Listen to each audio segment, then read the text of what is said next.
Hello my fellow Innies and Outies, I am Dale Rodman Jr. III and this is Slow to Pro, the video series documenting our rise to absolute superstardom. Today we've got the first two rounds of Zealous Racing League's 13th season, and for this season we have 3 GT3 classes. The only way to tell who's in your class is to look at the color of their badge in the bottom left there on the timing sheet. White badges are the gold drivers, black badges are the silver drivers, and red badges are the rookies. Of course, we are in the silver category, starting off here at Spa in P38 of 43 total cars, and it's finally time for the green flag. This is actually the second green flag of the day. The first green flag, we had a bit of a mess coming out of Eau Rouge, took out more than 25% of the field, so the race administrator, Mr. Portis II, he decided to red flag the event, line us back up, and give us a little bit of a talking to about lap 1 safety.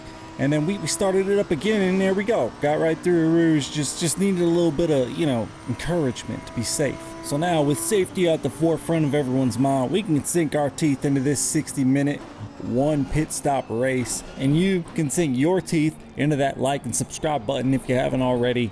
We just hit 425. We're gonna hit 425,000 real soon. Getting into the technical section now, gonna work our way around this purple McLaren and start working our way toward the ugliest Mercedes you might have ever seen, driven by our friend Glenn Spinio, the old Canadian gamer. As we settle in and the field begins to spread out, get mostly into single file, I start thinking of where I'd like to finish. What are my goals for season 13? And it really boils down to goal 1, survive, and goal 2, try to get in the top 10 in the silver class. I'd love to fight for the top 5, but quite frankly, I had a lot of fast guys join, and I've barely been racing. Not because I don't want to, just some external factors that I'm working out. Glenn in the Mercedes looks like he's gonna go around the Audi, but turns out he doesn't have the nuts for it. I'm gonna get a little too much curb, gonna almost lose it, but I'm not gonna. Dirt's gonna fly, it's scary to see, but thankfully it's just somebody hitting a little patch of dirt, nothing bad happening.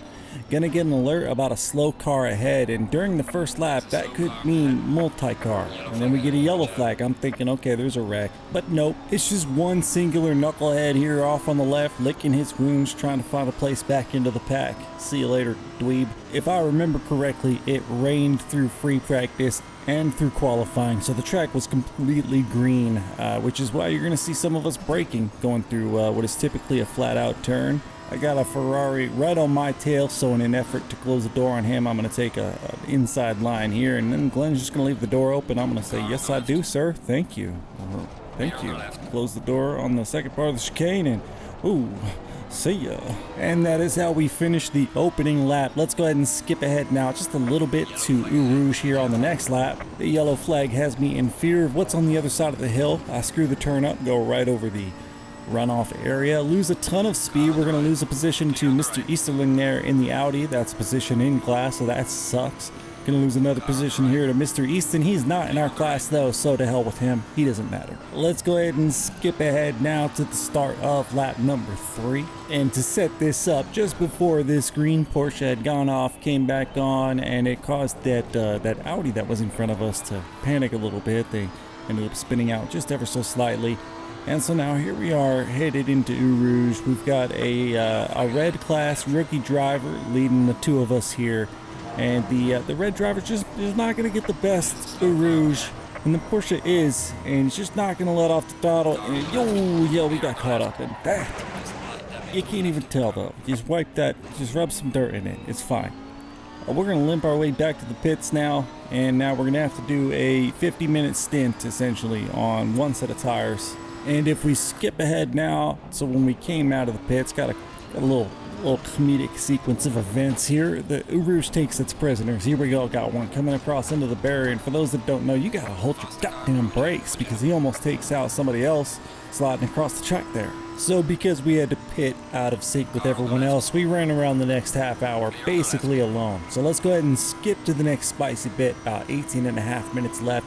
Blue flag traffic makes Eau Rouge a little more difficult for Mr. Long and his Audi. We're going to take full advantage of this little situation for an easy position grab on a driver that I wasn't able to outpace. But if we skip ahead to the very end of this lap, my glory does not last long. Admittedly, I left the door open. I didn't expect the dive, but I was ready for it. So when he shot the gap here, I recognized a move that was well made. We'll live to fight another day. And if we skip ahead to the very next lap, just after Eau Rouge, we've got an attacker in Mr. Baudry on our outside in his McLaren, but he takes too much curb, takes it into the wall, so we're able to retain our position just in time to get blue flagged to Mr. Jones in his white Ferrari. So we're going to take a nice, very, very wide outside line, deliberately brake a little early, make sure he gets through, and try to tuck right back in.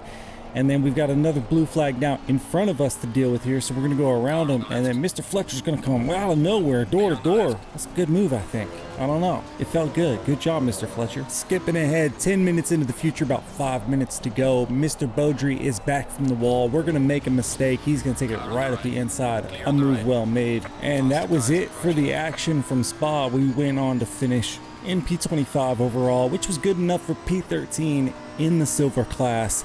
It's not top 10, but Spa is one of my weakest circuits, so I wasn't down too bad about it. Let's jump on over now to round 2 from Brands Hatch. It's a 45-minute sprint with a mandatory pit stop for tires. We got 39 starters. We're kicking it off in P38, and this time for the green flag. We got an Aston Martin driven by Mr. Kapelki, the Brat Mouse. He's got the Mario Kart turbo button down to a science there. I don't know where he got all that speed from. We almost send it into the rear end of a beautiful blue Ferrari, but we don't. And it's a safe, easy turn 1, surprisingly, with this many cars at Brands Hatch. Now, since we started at the very back, we're among what we call the Reds. The rookie drivers, the guys with the red badges. Not a derogatory term by any means, but these are not the positions that I need to gain. There are no overall points in this championship, only in-class points. So I want to get through these red badges as quick as I can, but I also don't want to be a dickhead. So I'm going to shoot the inside of this BMW here because it's wide open. Take that position, tuck in behind this orange BMW, and start to get our mind right, start to settle. We got the fast right-hand turns coming up here, and these are the ones where, if there's going to be wrecks on lap 1, it's going to be through one of these turns. So I'm anticipating, I see clouds of dirt. That gets me nervous / excited, but there's no wrecks. There's some jostling, a little bit of juggling, but no carnage. That's boring. Car's too wide here, headed into this. I think I'll maybe shoot the BMW, but I braked too early, so I screwed that up. And now my only hope is to tuck behind, try to get a better run through this turn, and maybe see if through the final turn I can't peek up the inside. So I'm waiting to see if he's gonna defend. He gets over to the left. I have to take the inside and see, and no, I'm not able to, but I am able to get the car gripped back up, get the power down sooner, get a better run down across the start-finish line for the finish of lap 1. And now as we head into turn 1, he's not ready to let this position go. Even though we're not battling for points, he's fighting. We touch doors a little bit, but I come out the better of it. And now we've only got one more red badge before we're getting into our own class finally. Skipping ahead now to the end of this lap, final turn. The last red badge is going to make the same mistake. We're to come right at the inside. This one's a much easier position gain than the last one. As soon as I get my eyes back in front of me, I see all this dirt flying. Got a whole gaggle of cars headed through turn 1 together, and more dirt flying. Got Lenny and his lime green Ferrari there off on the left. See you later, Lenny. Literally, see you later. If we skip ahead just a little bit into the future here, we're going to have some McLaren on McLaren crime. We're going to be able to just barely squeak it up the inside, Lenny right on our tail. I see him in my mirror and I decide I have to defend, because in the span of one off season, Lenny went from slower than me to faster than me, which means if I'm not on my tippy toes, he's gonna chew me up and spit me out. And I damn sure do not like being chewed up or spit out. So I'm gonna stay on my P's and Q's, make sure my L's and 7s are all correct. I take a nice tight line through turn 1. I take too much curb through turn 1. I send it wide through turn 1. Lenny also has a moment though, and he can't quite get the power down. Thankfully, I leave him space through turn 2 because I thought he was coming, but I'm able to maintain my pace through that outside line and keep him behind me for the moment. But let's go ahead and skip ahead now to see what this pressure cooker does to me. I see Lenny on my radar start to freak the fuck out. I end up sending it way wide, take it off into the sand.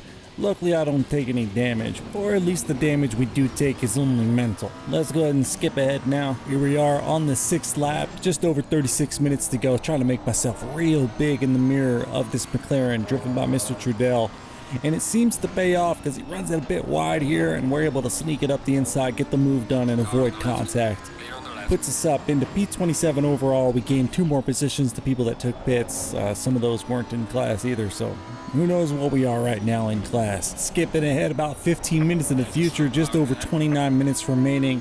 Headed to the left-hander here. Got a gaggle of cars all grouped up, and I think maybe I can get around the outside of Mr. Lung here. And if I can't get around the outside, maybe he'll screw up the brakes and take out Lenny.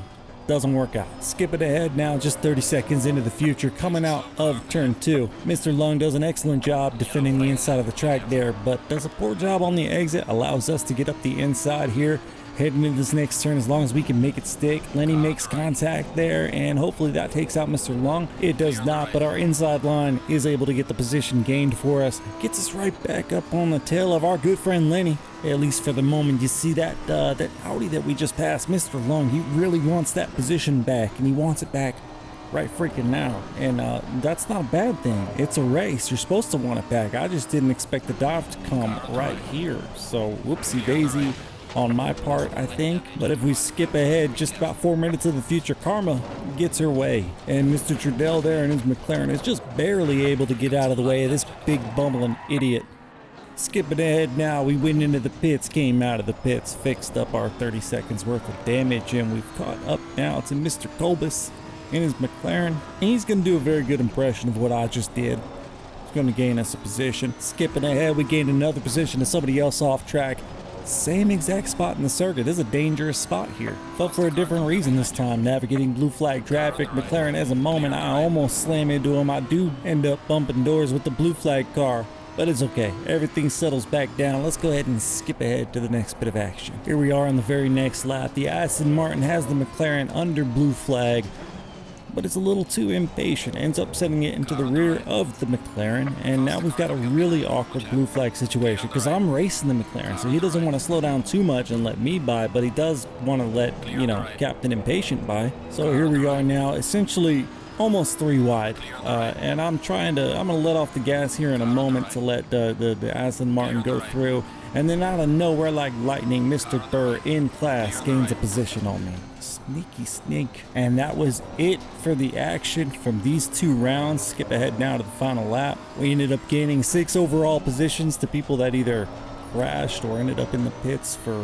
whatever reason. So we finished in P21 overall, P10 within our class, so that's good. That's hitting the goal that we set. So after 2 rounds, here's what the standings for our silver class look like. Toby Yao is currently in front by 4 points with his pair of top 5s.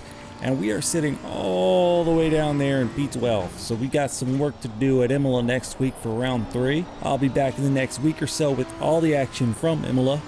And thanks for sticking around and watching Slow to Pro. I'm Dale Robin Jr. III. You guys have the kind of day you want to have.